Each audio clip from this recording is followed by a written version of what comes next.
New job numbers came out on Friday, and it was more good news, we were told. 228,000 new jobs created, 4.1% unemployment, the lowest for 17 years. And then the tax bill will make things even better for American workers. That's the pitch, anyway. Republicans are promising 3% economic growth and an extra $4,000 a year for the average worker. But it's not quite as simple as that. We're going to give you the truth on jobs, incomes, and the economy, and you won't hear this anywhere else. But first, let me be clear. I am for this tax bill. It's not perfect, but it's a step in the right direction. But when Republicans tell you it will raise incomes, they're not being straight with you, and here's why. The tax bill is above all a business tax reform. Now that's good because it's business that creates jobs, and we desperately need new jobs in this country. We should not be celebrating those job numbers released on Friday. They were phony under the last administration, and they're phony under this one. The Labour participation rate, the proportion of the potential workforce actually working, is still shockingly low. For men, it's at Depression-era levels today. Yes, there are new jobs being created, but if you look at the data, it's part-time jobs, government-supported jobs in areas like education and health.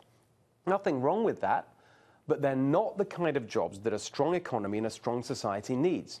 Now, the tax bill will be good for jobs, mainly because of the cut in the corporate rate and the treatment of international business earnings.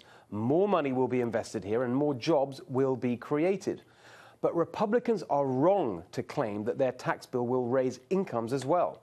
They don't seem to understand the scale of America's incomes crisis.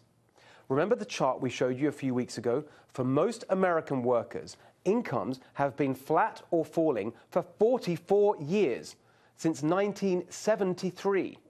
The reasons for that are nothing to do with tax. They are fundamental structural flaws in our economy.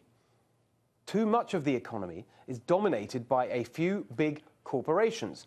So there's no pressure for them to compete for workers by offering higher wages. And as we saw last week, it's made worse by the scandal of non-compete agreements imposed on millions of low-paid workers.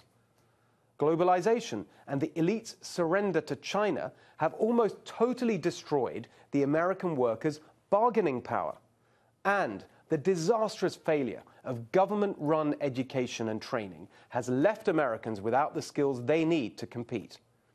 This tax bill will create jobs, but it's not going to raise wages.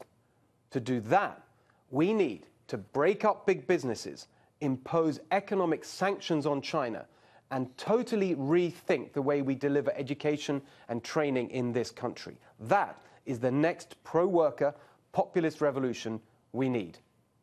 Tell me what you think. Follow us on Twitter at Steve Hilton X and NextRev FNC.